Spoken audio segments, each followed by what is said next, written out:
I am Samantha Wilson, 32, and returning home from a 3-month work assignment should have been a relief.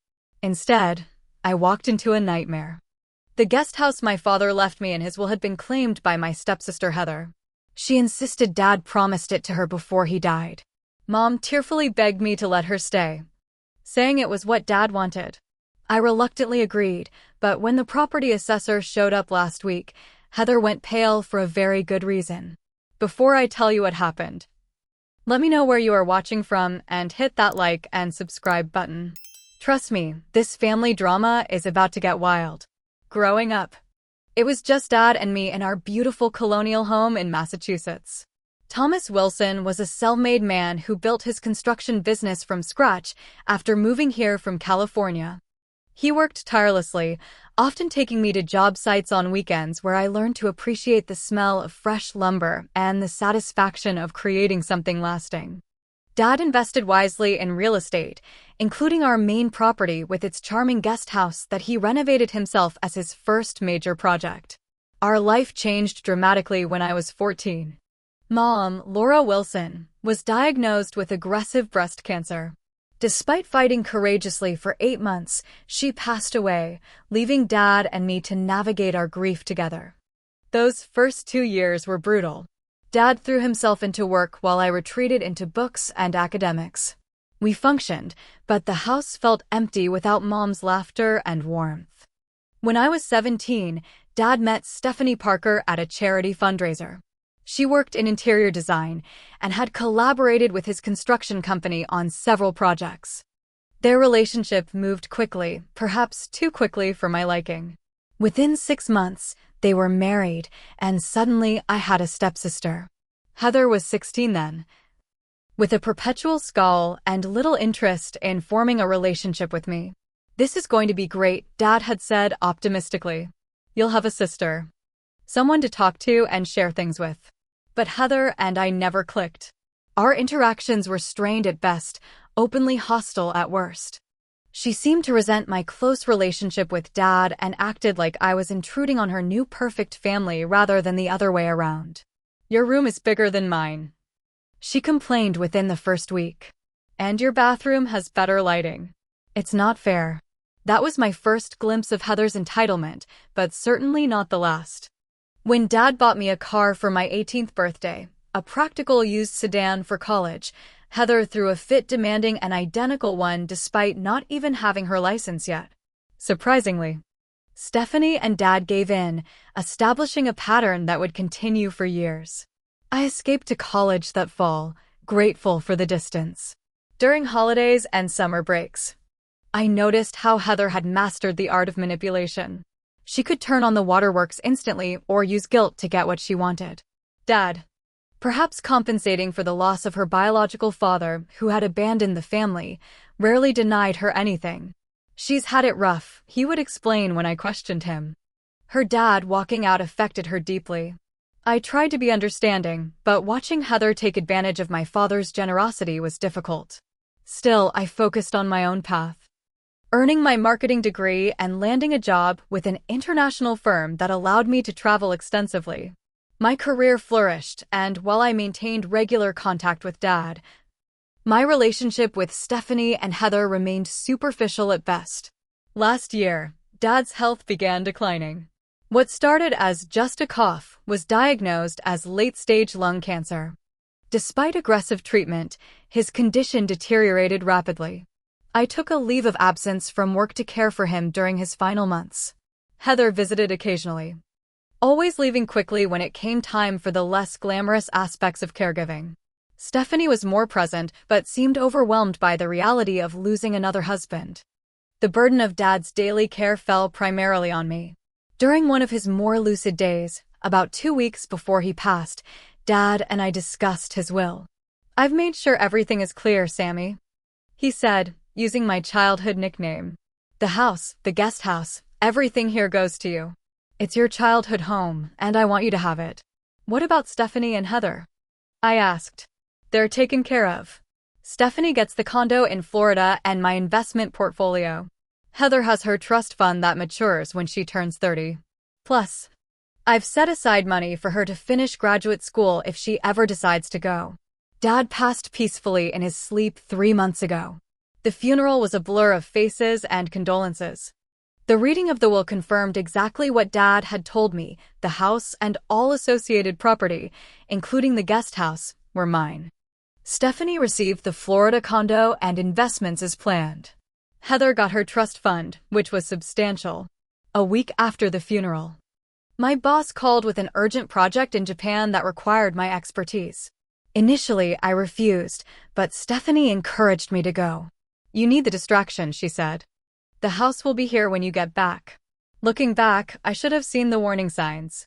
But grief clouds judgment, and I departed for Tokyo, leaving my childhood home vacant except for weekly visits from the cleaning service I'd hired.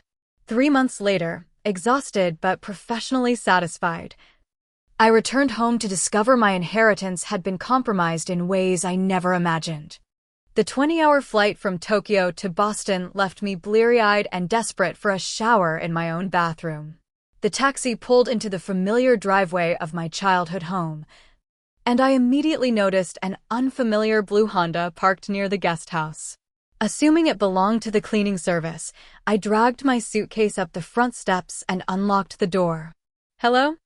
I called out, confused by the sound of movement in the kitchen. "Samantha, you're home." Stephanie emerged, wiping her hands on a dish towel. She looked thinner than I remembered, her blonde hair now streaked with more gray. "Stephanie, what are you doing here?" I asked, setting down my bags. She rushed forward to embrace me. The hug was awkward. We had never been particularly close, but I returned it anyway. The smell of her perfume, always too floral for my taste, made my jet-lagged head spin. "I've been checking on the house," she explained, stepping back. "Making sure everything's all right." "That's thoughtful," I said slowly, noticing subtle changes in the living room, a different throw pillow arrangement, unfamiliar magazines on the coffee table. "But I hired a service for that." Stephanie fidgeted with her wedding ring, a nervous habit I recognized from tense family dinners years ago. "There's something we need to discuss, Samantha. Heather is staying in the guest house." The words hit me like a bucket of ice water. "She's what?" "She needed a place to stay after her breakup with Jordan. It made sense for her to use the guest house since you were away." "The guest house is part of my property," I said, trying to keep my voice level despite the jet lag amplifying my emotions. "Why wasn't I consulted about this?" "We tried calling you several times," Stephanie said defensively. "You were always in meetings or the time difference made it impossible." That was partially true. The project in Japan had been all-consuming, with 14-hour workdays and minimal personal time. Still, a decision this significant warranted more than a missed call. "Heather only planned to stay temporarily," Stephanie continued, "but then she remembered your father promised her the guest house before he died." "Excuse me?" The room seemed to tilt slightly. "It was during one of your business trips last year.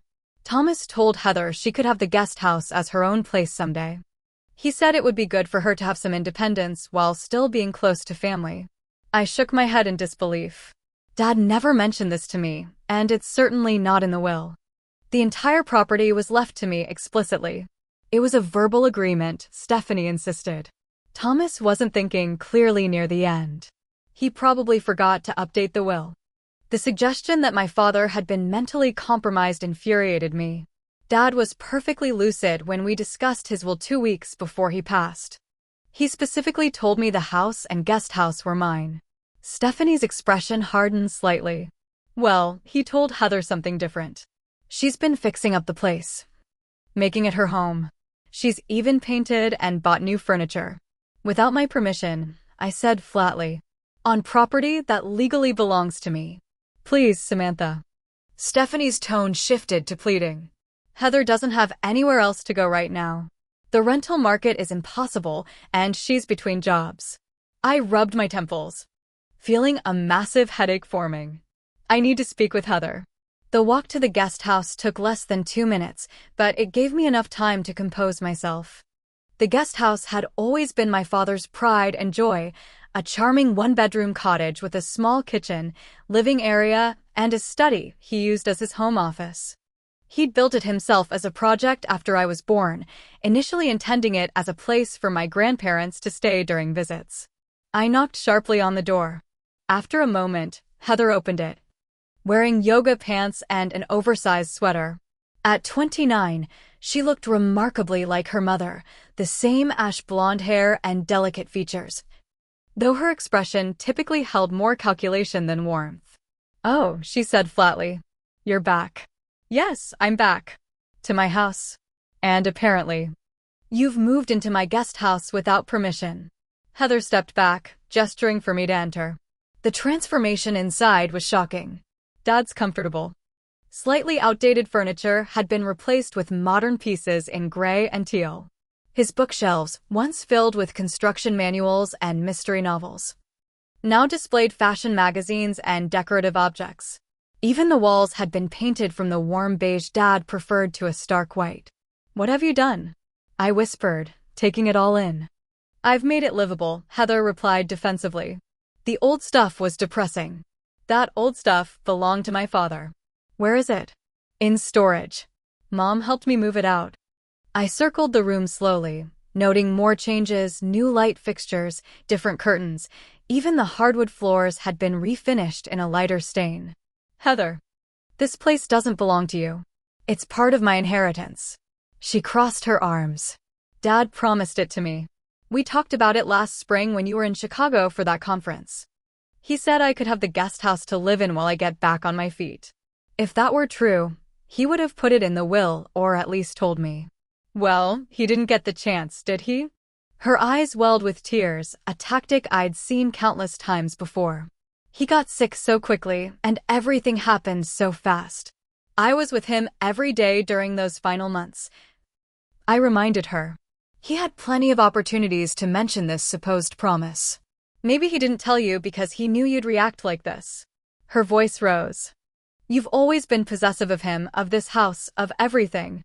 I took a deep breath, recognizing the familiar pattern of Heather turning the tables when confronted. "The will is clear. This property, all of it, belongs to me. So what, you're just going to throw me out? I have nowhere to go." The tears spilled over now. "Jordan and I broke up. My friend's lease doesn't allow roommates, and apartment costs are insane right now. Where am I supposed to go?" Stephanie appeared in the doorway, having followed me from the main house. "Samantha, please. Can't we work something out? Heather really loves it here." I looked between them, feeling ambushed and manipulated. The rational part of me knew I should stand firm, but exhaustion from travel and the emotional weight of being back in Dad's house weakened my resolve. "I need to see the will again," I said finally.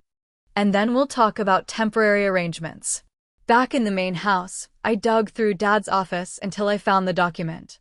The language was unambiguous. "To my daughter, Samantha Laura Wilson, I leave my primary residence at 1428 Maple Avenue, including all structures on the property, contents therein, and the surrounding 3 acres of land." No mention of any promise to Heather. No provision for the guest house to be separated from the main property. When I returned to the guest house with the will in hand, Heather's tears had mysteriously dried. Stephanie sat beside her on the new gray sofa, both looking expectantly at me. "The will is clear," I said, showing them the relevant section. "There's no mention of any arrangement regarding the guest house." "That doesn't mean he didn't promise it to me," Heather insisted. "Not everything has to be written down." I sighed deeply. "Look, I just got off a 20-hour flight. I'm exhausted and not making any permanent decisions right now. You can stay temporarily while we figure this out. But we will be discussing terms and timelines once I've had some sleep." Heather's face brightened immediately. "Thanks, Sam. You won't even know I'm here." Somehow, I doubted that very much. 2 weeks passed, and Heather was making herself increasingly at home in the guest house. Any hope that this would be a temporary arrangement was fading fast.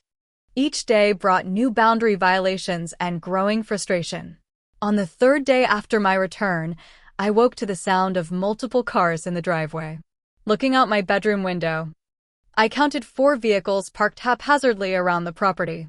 Walking downstairs in my robe, I found Heather in my kitchen, helping herself to coffee with 3 people I'd never seen before. "Oh, Hey, she said casually. Hope we didn't wake you. We got hungry after yoga, so I thought we'd grab breakfast here. Heather, you can't just bring people into my house without asking, I said, acutely aware of being underdressed in front of strangers. It's just breakfast, she shrugged. Besides, we're family. That became a recurring theme. Family. As if the word alone entitled her to whatever she wanted. By the end of the first week, I'd installed a keyed lock on my kitchen door after finding Heather and her friends using my expensive kitchen appliances at midnight. The following Tuesday, I received the first utility bill since my return, nearly double what it should have been.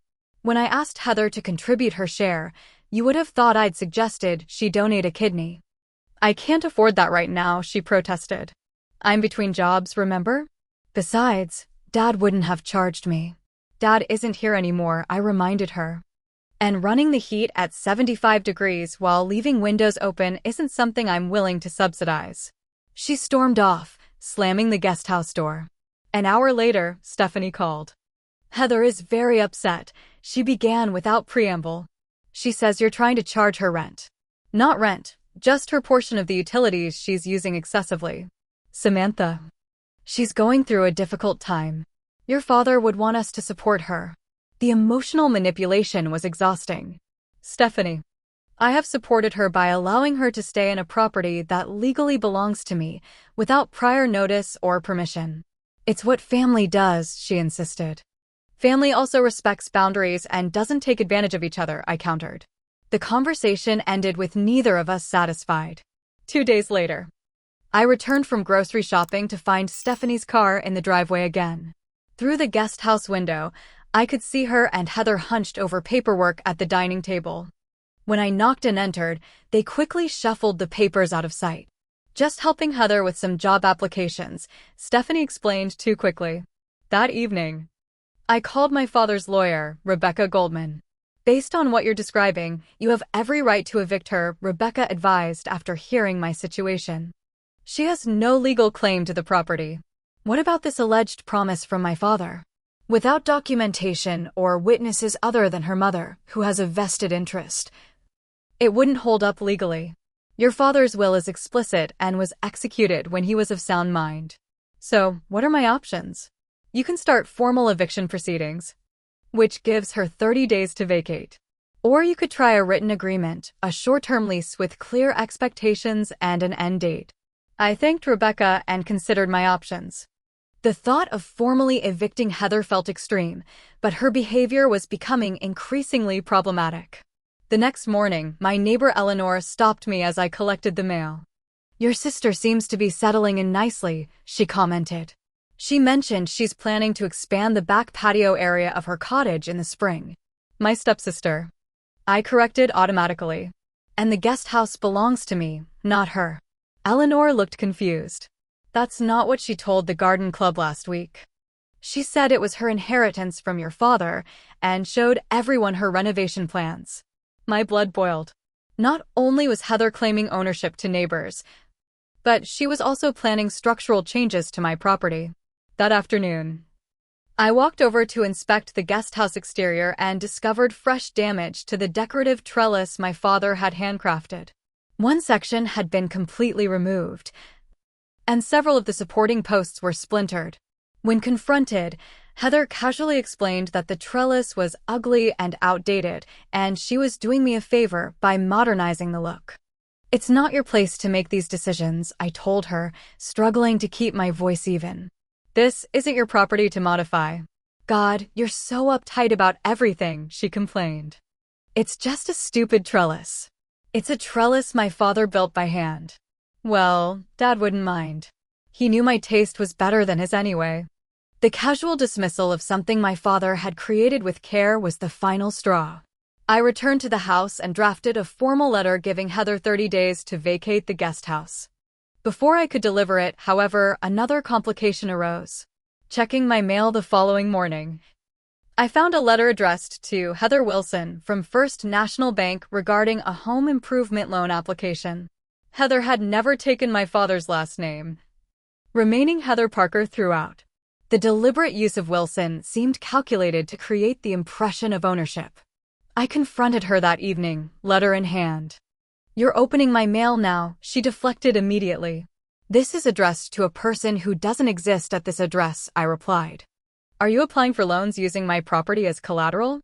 I need to make some improvements if I'm going to live here long term, she said, as if it were perfectly reasonable. The bathroom needs updating, and I want to knock out that wall between the kitchen and living room to create an open concept space. I stared at her in disbelief. Heather, you're not living here long term. This isn't your house to renovate.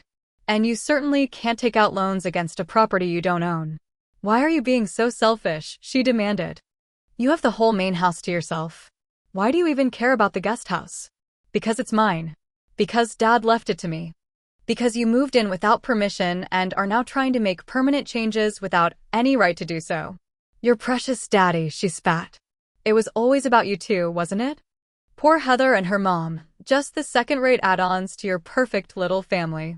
The conversation devolved from there, ending with Heather storming out and Stephanie calling an hour later to berate me for upsetting her daughter. The manipulation was reaching new heights. But little did I know that the property assessment Heather had unwittingly triggered would soon change everything.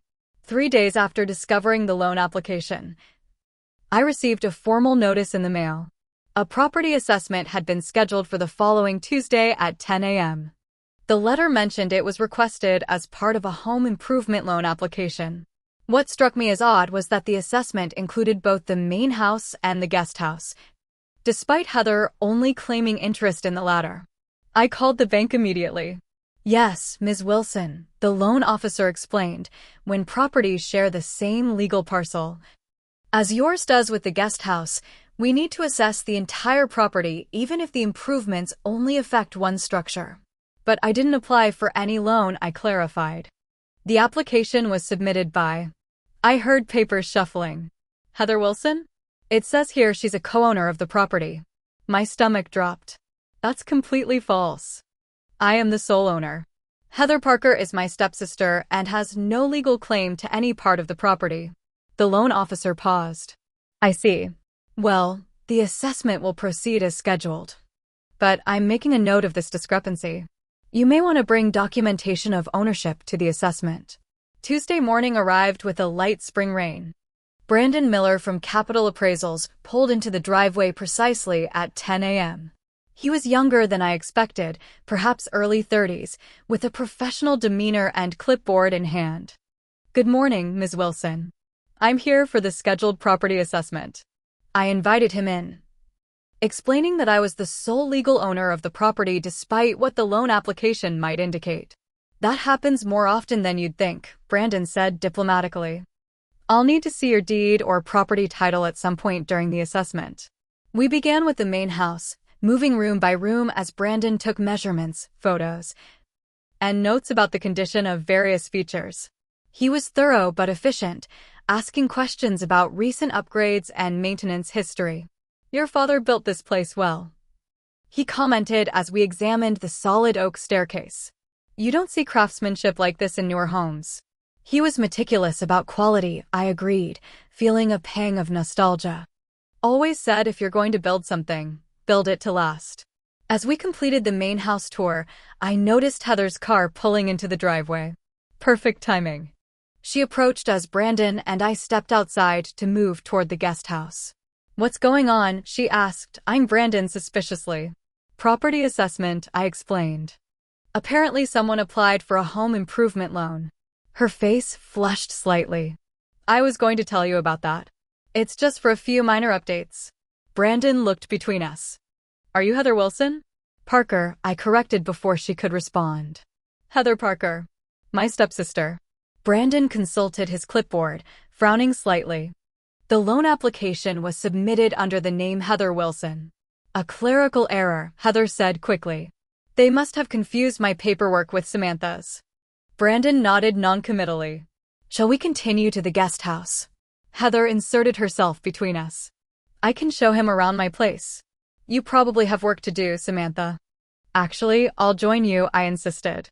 Since I'm the property owner. The tension was palpable as we entered the guest house.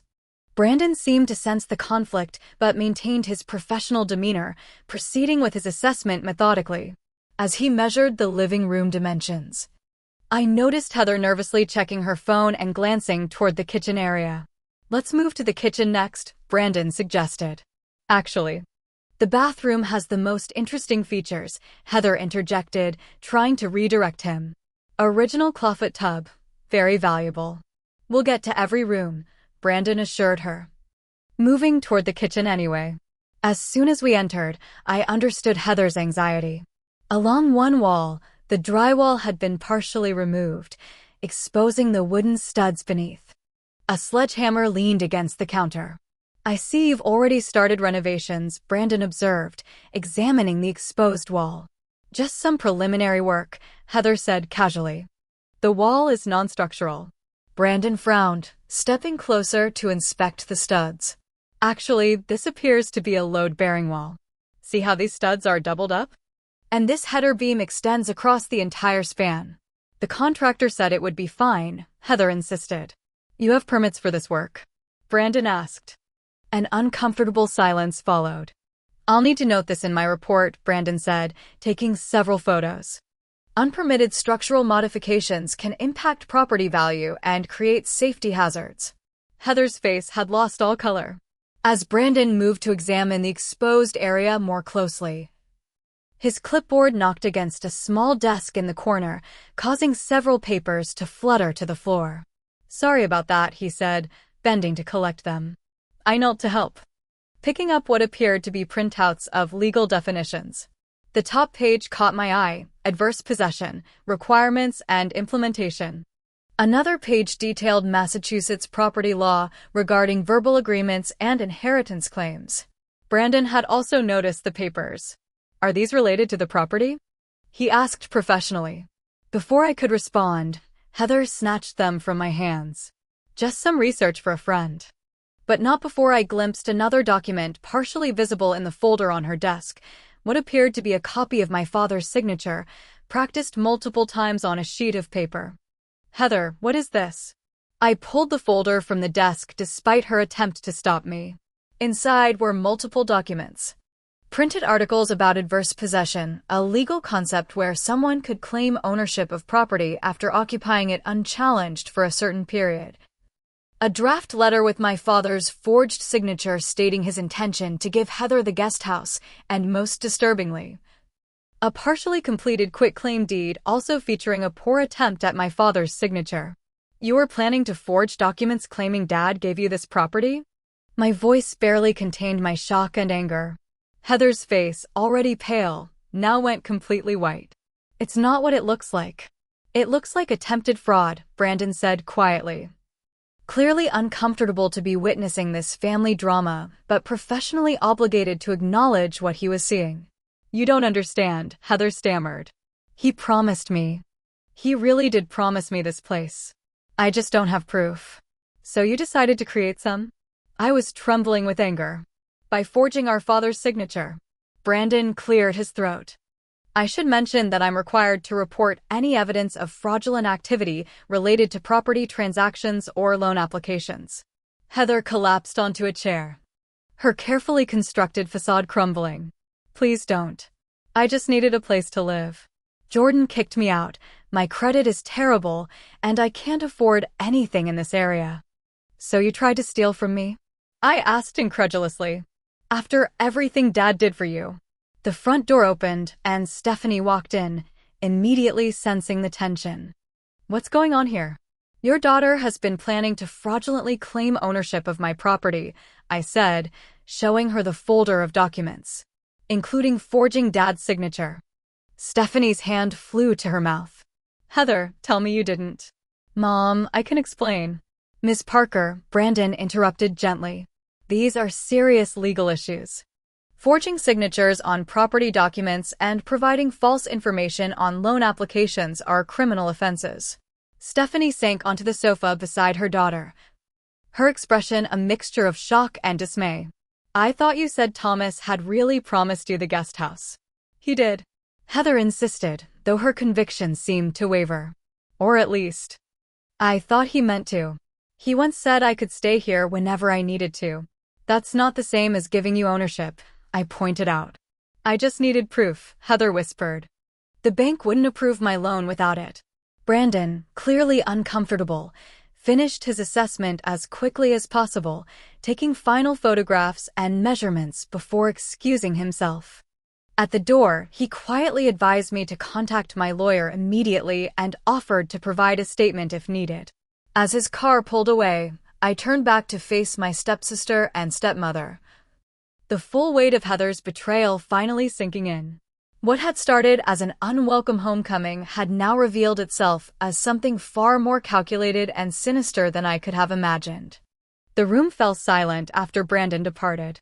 Heather sat motionless on the sofa, her earlier bravado completely evaporated. Stephanie paced nervously, occasionally starting to speak before thinking better of it. I stood by the window, clutching the folder of damning evidence, trying to process the magnitude of what Heather had attempted. This wasn't just an entitled stepsister overstepping boundaries. This was premeditated fraud. I need you both to start explaining, I finally said. And I want the truth this time. Heather looked up, her mascara smudged from crying. I didn't know what else to do. After Jordan and I broke up, I had nowhere to go. All my friends have roommates or tiny apartments. I remember Dad saying I could always use the guest house if I needed a place to stay. Using it temporarily is very different from claiming ownership, I pointed out. I know, she admitted. But then I saw how nice it could be with a few changes. I thought if I fixed it up, made it really beautiful, you might let me stay longer. But the renovations would cost money I don't have. So you decided to apply for a loan using property that isn't yours as collateral. The bank wouldn't approve it without proof of ownership, she continued. I thought if I could just show them that Dad had intended to give it to me. So you forged documents? My voice rose despite my efforts to stay calm. Heather, Stephanie interjected, her voice trembling. Please tell me you didn't actually forge your stepfather's signature. Heather's silence was answer enough. I need to call Rebecca, I said, pulling out my phone to contact my lawyer. No. Heather jumped up. Please, Samantha. Don't make this legal. I made a mistake, a terrible mistake. I'll move out right away. You committed fraud, Heather. That's a crime. I didn't actually submit the forged documents, she countered quickly. I was just practicing, testing to see if it would work. The loan application you submitted still falsely claimed you as Heather Wilson, co-owner of this property, I reminded her. Stephanie moved to stand between us. Samantha, please. She's made a terrible error in judgment, but involving the police would destroy her future. There must be another way to resolve this. I stepped back, needing space from both of them. I'm calling Rebecca. Then we're going to have a family meeting to discuss what happens next. An hour later, Rebecca arrived at the house. After reviewing the documents and hearing my account of the situation, her assessment was blunt. This is attempted fraud, plain and simple, she confirmed. You have every right to pursue criminal charges. What if I don't want to go that far?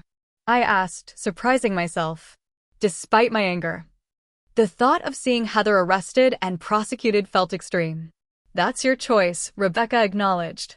At minimum, I recommend a formal eviction and a cease and desist letter regarding any claims to the property. We should also contact the bank to ensure they're aware of the fraudulent application. After Rebecca left, I called Stephanie and Heather into the living room of the main house. Both looked apprehensive as they sat on the edge of the sofa. Here's what's going to happen. I began, my voice steadier than I felt. Heather, you have 48 hours to vacate the guest house. I won't press charges on the condition that you drop all claims to the property, pay for the damage you've caused, and never attempt anything like this again. 48 hours isn't enough time, Stephanie protested. It's either that or I call the police, I said firmly. And the bank will be notified about the fraudulent application regardless. Heather nodded miserably. I'll start packing tonight. There's more, I continued. I want to know if there's anything else I should be aware of. Any other lies or manipulations I should know about. Stephanie and Heather exchanged a glance that confirmed my suspicions. What is it? I pressed. The neighbors, Heather admitted quietly. I may have told them that Dad left me the guest house in his will. and that you were trying to contest it.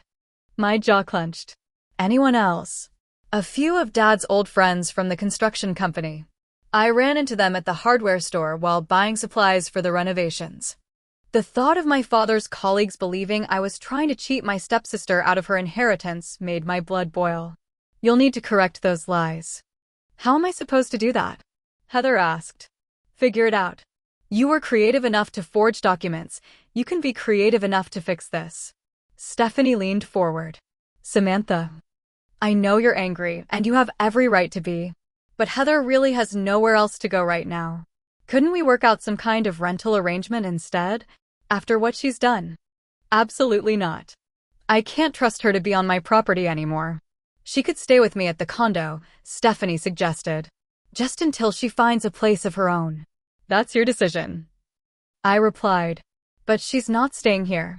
The conversation continued for another hour, with Heather cycling between tearful apologies and subtle attempts to negotiate more time. Stephanie vacillated between defending her daughter and expressing shock at her actions. By the end, I felt emotionally drained but resolute in my decision. After they left to begin packing Heather's belongings, I poured myself a glass of wine and called Michael Fletcher, my father's oldest friend and former business partner. If anyone would know the truth about my father's intentions for the property, it would be Michael. I've been meaning to call you, he said when he heard my voice. How are you holding up since Thomas passed? It's been complicated, I replied, giving him a condensed version of recent events. His response was immediate and certain. That's absolute nonsense. Tom never intended to give Heather the guest house. In fact, he specifically told me he was leaving everything to you because he worried about exactly this kind of situation arising. He did. Absolutely. We were having lunch maybe 3 months before he got sick. He mentioned updating his will to make everything crystal clear. He said, and I remember this clearly, Sammy gets the house and everything with it. That place is her birthright, and I don't want any confusion after I'm gone. Hearing this confirmation brought tears to my eyes. Thank you for telling me that, Michael. Tom adored you, kiddo. And he was proud of the woman you've become. Don't let anyone make you doubt that. That night, I slept better than I had since returning home, confident that I was honoring my father's true wishes. Morning brought a renewed sense of purpose. After speaking with Michael, I felt more certain than ever that I was doing the right thing. Over coffee, I reviewed the documents Rebecca had prepared, a formal notice to vacate, a cease and desist letter regarding any claims to the property, and a statement for the bank clarifying the ownership situation. My doorbell rang just after 9. Michael stood on my porch holding a box of donuts, an old tradition from when Dad and I would visit his job sites on Saturday mornings. Thought you could use some moral support today, he said with a warm smile. We sat at the kitchen table, and I found myself pouring out the full story, all the manipulations and boundary violations I'd endured since returning home. Your father worried about this, Michael confided. He loved Stephanie, but he had concerns about Heather's sense of entitlement. That's part of why he was so explicit about the inheritance in his will. Did he ever mention promising her the guest house? I asked, still needing final confirmation. Michael shook his head emphatically. Never. In fact, he had plans for that space. He thought you might want to rent it out for additional income. Or use it as a home office for your marketing work when you weren't traveling. He thought about that. Thomas thought about everything, Sammy. He was the most methodical planner I've ever known. If he had intended for Heather to have that guest house, it would have been clearly documented. Armed with this knowledge, I felt a new confidence as I watched Stephanie's car pull into the driveway later that morning. They had returned to continue packing Heather's belongings from the guest house. I met them outside, noticing the tension in their postures as they approached. We should be done by this evening, Stephanie said stiffly. I appreciate that, I replied. I spoke with Michael Fletcher last night. Heather's step faltered slightly. He confirmed that Dad never intended to give you the guest house, Heather. In fact, he specifically discussed ensuring that the entire property would come to me without any confusion. Michael wouldn't necessarily know everything, Stephanie countered weakly. He was Dad's best friend for 30 years. They spoke about everything. I turned to Heather directly. I think you knew all along that Dad never promised you anything. You saw an opportunity when I was away and took it, counting on family pressure and guilt to let you keep what isn't yours. Heather looked away, unable to meet my eyes. We moved to the guest house, where I was dismayed to discover even more damage than I'd initially realized. In addition to the partially demolished kitchen wall, there were holes in the bathroom wall where Heather had apparently started removing tile, paint splatters on the hardwood floors, and a large water stain on the ceiling from what appeared to be a leaking shower she hadn't bothered to report. This is going to cost thousands to repair, I said, surveying the damage. I don't have that kind of money, Heather muttered. Then perhaps you shouldn't have damaged property that doesn't belong to you. We continued the awkward process of monitoring the packing. Around noon, I returned to the main house to make some calls, giving them space to work. When I came back an hour later, I noticed several items missing from the guest house that weren't Heather's belongings: Dad's antique desk lamp, a small landscape painting he'd loved, and the vintage barometer that had always hung by the door. Where are Dad's things that were in here? I asked. What things? Heather responded too quickly. I listed the missing items. They were here when I did the walkthrough with Brandon yesterday. I haven't seen them, she claimed, not meeting my eyes. Heather, Stephanie said in a warning tone. If you took things that aren't yours, you need to return them. Fine, Heather snapped, stomping to her car. She returned with a box containing the items I'd mentioned, plus several more I hadn't even noticed were missing, including my father's prized wristwatch that had been in his desk drawer. You were stealing from me? I asked incredulously. After everything else. They're just things, Heather said defensively. You have this whole house full of stuff. You wouldn't even miss them. That's not the point. They aren't yours to take. Stephanie looked mortified. Heather, I can't believe you would do this. Oh, stop acting so shocked, Mom. You knew I took the watch last week. You were there when I found it. Stephanie flushed. I thought you were just looking at it, not keeping it. The level of betrayal was staggering. Not only had Heather been systematically trying to claim property that wasn't hers, but she'd also been outright stealing sentimental items. And Stephanie, despite her apparent shock, had at least partially enabled this behavior. I want everything back right now, I demanded. And then I want you both to leave. We're not finished packing, Heather protested. I don't care. Get whatever's essential and come back for the rest tomorrow with a moving truck. I can't have you in my house anymore. Surprisingly, it was Stephanie who nodded in agreement. She's right, Heather. We've overstepped badly. Let's get your clothes and important items and come back tomorrow for the furniture. An hour later, I watched from the front porch as they loaded the last of Heather's essential belongings into their cars. As Stephanie closed her trunk, she approached me hesitantly. I owe you an apology, Samantha. I believed what Heather told me about Thomas promising her the guest house. I never thought she would go so far as to forge documents or steal from you. You enabled her, I said simply. You've always enabled her. She nodded sadly. I know. I've been trying to compensate for her father leaving, I suppose. Making sure she never felt abandoned again. Instead, you've raised someone who thinks she's entitled to whatever she wants, regardless of who it hurts. That was never my intention. Tears welled in her eyes. I loved your father, Samantha. And he loved you more than anything in this world. He would be heartbroken to see what's happened between us. I couldn't argue with that. Be here at 9 tomorrow with the moving truck. I want everything out by noon.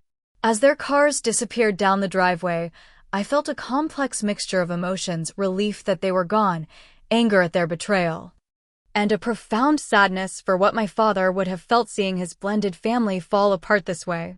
The house felt eerily quiet as I walked back inside. I made my way to the guest house, wanting to assess the full extent of the damage now that I could explore without Heather hovering defensively. The space felt violated somehow, no longer containing the warm essence of my father that had always permeated it. I began cleaning immediately, needing to reclaim the space. As I removed Heather's abandoned decorations and sorted through the chaos she'd left behind, I discovered a loose floorboard in what had been my father's study. Curious. I pried it up carefully and found a small metal box beneath. Inside was a collection of old photographs, documents, and a sealed envelope with my name written in my father's distinctive handwriting. With trembling fingers, I opened it. "My dearest Sammy," it began. "If you're reading this, it means I'm gone and you've found my hiding spot. I've always kept my most precious memories here, safe from prying eyes." The letter continued, a beautiful message about his hopes for my future and his pride in the woman I'd become. He mentioned the house and property specifically, confirming once more that he had always intended for me to have it all. "The guest house was the first thing I ever built with my own 2 hands," he wrote.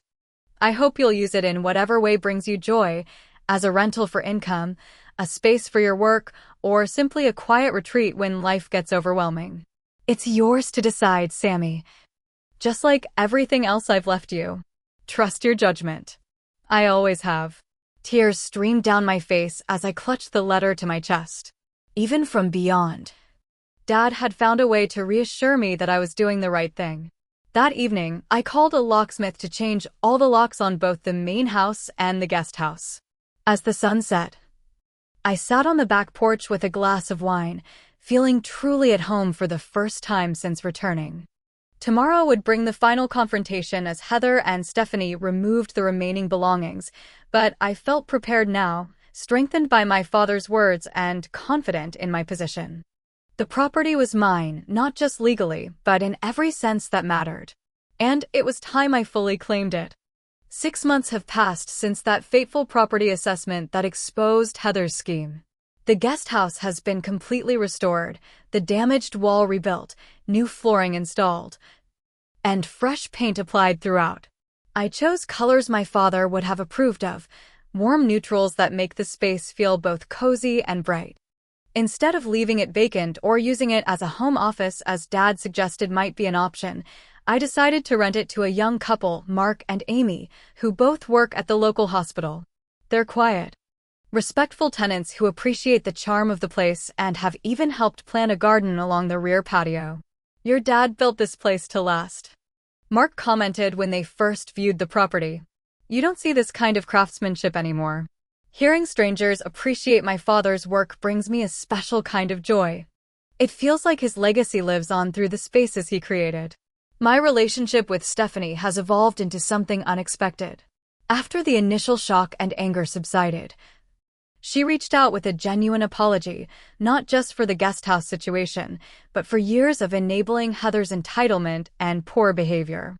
"I failed both of my daughters," she admitted during a difficult coffee meeting. "Heather, by never setting proper boundaries. And you, by not being the stepmother you deserved. We're not close, but we've established a cautious friendship. She visits occasionally, always calling ahead first, and we talk about Dad in a way that honors his memory rather than using it as a manipulation tool." Heather is another story entirely. After moving out, she relocated to Arizona, supposedly for a fresh start. We haven't spoken since she left. According to Stephanie, she's in therapy, finally confronting the abandonment issues stemming from her biological father's departure. I hope that's true. Despite everything, I don't wish her ill. I just want her to take responsibility for her actions and stop expecting the world to accommodate her demands. The neighbors who once believed Heather's lies now know the truth. Not because I launched a campaign to clear my name, but because the truth has a way of revealing itself over time. Eleanor from next door brought over a pie one afternoon, full of apologies for believing Heather's version of events. "Your father always spoke so highly of you," she said. "I should have known better." Restoring the guest house became a healing project for me. Each repair felt like reclaiming a piece of my father's legacy, each improvement a step toward making peace with all that had happened. I found additional letters and mementos hidden throughout the property. Dad had apparently made a habit of tucking away little time capsules for me to discover. The most meaningful was a photo album I found behind a loose brick in the guest house fireplace.